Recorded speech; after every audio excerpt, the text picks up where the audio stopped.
Hello. Hello दोस्तों। मेरा नाम राकेश कौशिक है और आज हम एक वेरी डिफरेंट जोनर का एक वीडियो लेकर आए हैं। और इसमें आज हम कवर करेंगे बेसिकली एक करंट न्यूज़, एक रिसेंट न्यूज़। सो जो ये पिक्चर आपको दिखाई दे रही है स्क्रीन पे, इससे आपको समझ में आ ही गया होगा कि कहीं ना कहीं ये जो न्यूज़ है ये ट्विटर के बारे में है। सो हाँ, बिल्कुल ये न्यूज़ एक ट्विटर के बारे में है, ट्विटर की रिसेंट न्यूज़ के बारे में है।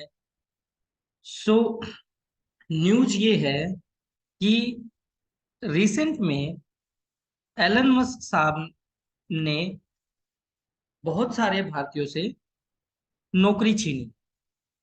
सो ये मैं नहीं कह रहा हूँ, ये एक रेपुटेड न्यूज़पेपर की न्यूज़ है जिसमें एलन मस्क साहब ने कुछ अनाउंसमेंट की हैं जिससे बहुत सारे भारतीयों की नौकरी छीनी गई। सो बेसिकली इस न्यूज़ में आगे बढ़ने से पहले मैं थोड़ा सा Elon Musk mister Elon Musk के बारे में बताना चाहूंगा।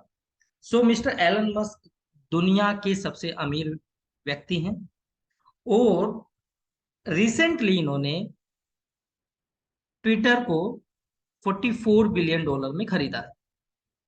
सो ट्विटर को खरीदने के बाद एलन मस्क ने बहुत सारे अनाउंसमेंट किए हैं और इन अनाउंसमेंट का नेगेटिव इम्पैक्ट इंडियंस की जॉब्स के ऊपर हो रहा है।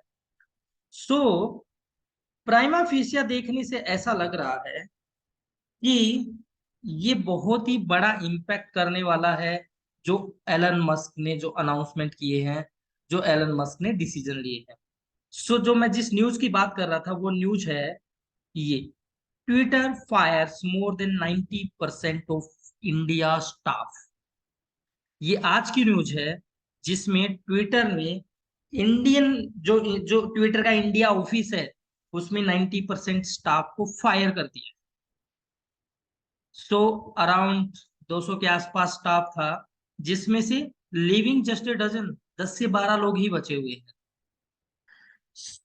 तो अगर न्यूज की बात करी जाए, सो न्यूज की बात करी जाए तो प्राइमा फेसिया ये बात किसी से छुपी ही नहीं हुई है कि ट्विटर के जो सीईओ थे मिस्टर पराग अग्रवाल, उनका और मिस्टर एलन मस्क का संबंध, एलन मस्क का प्रोफेशनल जो रिलेशंस है वो बहुत अच्छा नहीं था। उनके बीच में बहुत मतभेद थे, उनके बीच में बहुत सारे कॉन्फ्लिक्ट्स थे।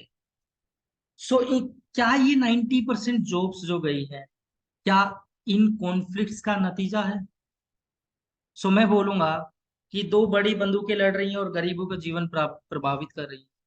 To big guns are fighting and impacting poor people. Is it right? No, definitely no. But as a business person, I wish to dissect this news. Actually, what exactly behind this news? क्योंकि Elon Musk जैसे एक मंझे हुए एक entrepreneur से ऐसे emotional decision की तो गुंजाइश नहीं है, एक्सपेक्टेशन नहीं है एटलीस्ट कि वो ऐसे इमोशनल डिसीजन लेंगे। क्योंकि मिस्टर पराग अग्रवाल इंडियंस हैं, तो इस वजह से पूरे 90% इंडियन स्टाफ को बाहर निकाल दिया जाए, उनकी जॉब छीन ली जाए। सो मैं इस न्यूज को थोड़ा सा और पढ़ता हूँ, थोड़ा सा समझता हूँ, तो मुझे कुछ की एस्पेक्ट समझ में आते हैं कि क्या क्या रीजंस रहे होंगे ऐसे बोल्ड डिसीजन लेने के लिए। सो मैं अब वन बाय वन उन रीजंस पे जाना चाहूँ।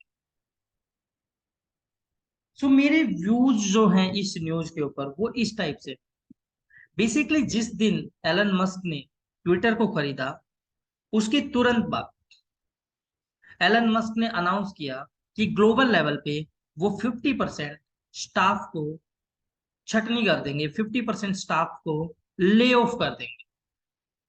सो अगर ट्विटर की बात करी जाए तो ट्विटर के पास अभी कुछ 7,000 एम्प्लॉय हैं global level.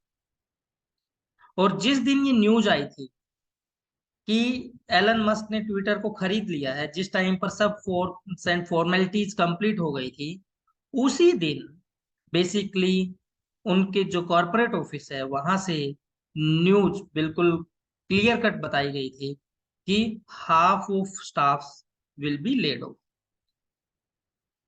Half of staff will be laid off. But at least as an Indian I never expected कि इंडिया में 90% स्टाफ की छुट्टी कर दी जाएगी, बिकॉज वी वर एक्सपेक्टिंग कि इसका इम्पैक्ट इंडियन ऑफिस पे कम आएगा, क्योंकि आज के दिन इंडिया एक ग्रोइंग इकोनॉमी है एंड ग्लोबल इंटरनेट कंपनीज का ग्रोथ इंजन है। कंसिडरिंग द फैक्ट कि बहुत सारी ग्लोबल इंटरनेट बेस्ड कंपनीज यहाँ पर अपना एम्प्लॉय बेस बढ़ा रही हैं एंड इवन कुछ स्टार्टअप्स नए ओपन हुए हैं इस सेगमेंट में, तो ट्विटर ऐसा डिसीजन क्यों लेगी? जैसे मैंने आपको बताया ट्विटर में अराउंड 200 के आसपास स्टाफ है इंडियन ऑफिस में, तो कुछ 180 स्टाफ्स की छटनी कर दी गई। तो अब इन सारे फैक्टर्स को देखते हुए मुझे कुछ 3-4 पॉइंट्स समझ में आते हैं, मुझे 3-4 पॉइंट्स रियलाइज होते हैं। As a businessman Elon Musk ने क्या सोचा होगा, दैट मे बी राइट और wrong, but these are my views only, कि ग्लोबल इकोनॉमी रिसेशन की तरफ बढ़ रही है। So this may be proactive action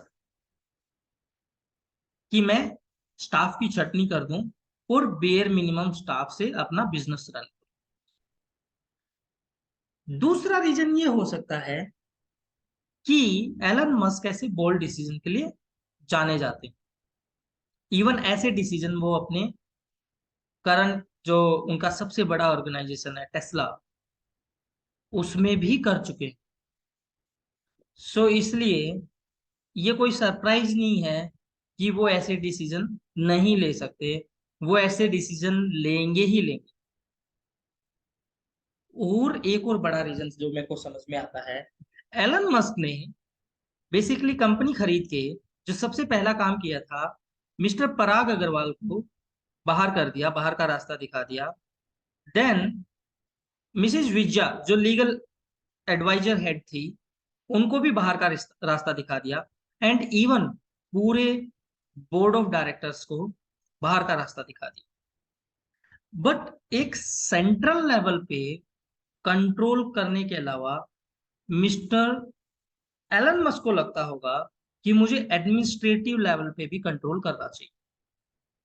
and because of this reason global level पे जहां जहां ट्विटर के ऑफिस हैं, इस टाइप के डिसीजन देखने को मिल सकते हैं। तो मेरी बिजनेस सेंस ये कहती है कि 4 रीजन है। 1, global recession. Second, administrative control. Third, poll decision वो ऐसे लेते हैं, वो चाहेंगे कि हमारे जो ट्रस्ट वर्दी लोग हैं, जो एलन मस्क के ट्रस्ट वर्दी लोग हैं, वो एडमिन स्टाफ और एडमिन कंट्रोलिंग स्टाफ्स में आ जाए।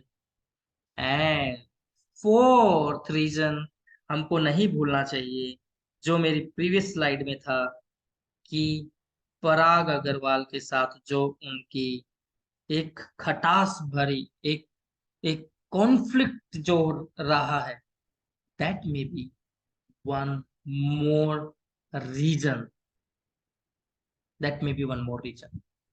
सो आज की जो ये न्यूज थी उसके बारे में मेरे इतने ही व्यूज हैं। और definitely it's a very painful news that you know a very potentially big tech employees are now unemployed, and it's very painful for as an Indian। ठीक है, अब इस न्यूज को हम यहीं पर क्लोज करते हैं। एंड अगर आपको वीडियो पसंद आया हो तो प्लीज लाइक करिए, शेयर करिए, सब्सक्राइब करिए। एंड अगर आपको लगता है कि कोई और न्यूज हमको इसमें कवर करनी चाहिए, तो हम डेफिनेटली ऐसी न्यूज कवर कर सकते हैं। आप कमेंट बॉक्स में लिखकर छोड़ दीजिए कि करंट न्यूज ये है, तो हम उस न्यूज के ऊपर भी हमारा एक छोटा सा एनालिसिस बनाकर उसको डाइसेक्ट करने का ट्राई करेंगे, ताकि हम सब लोग उस न्यूज को समझ सकें। Thank you very much. Thanks a lot. जय हिंद, जय भारत।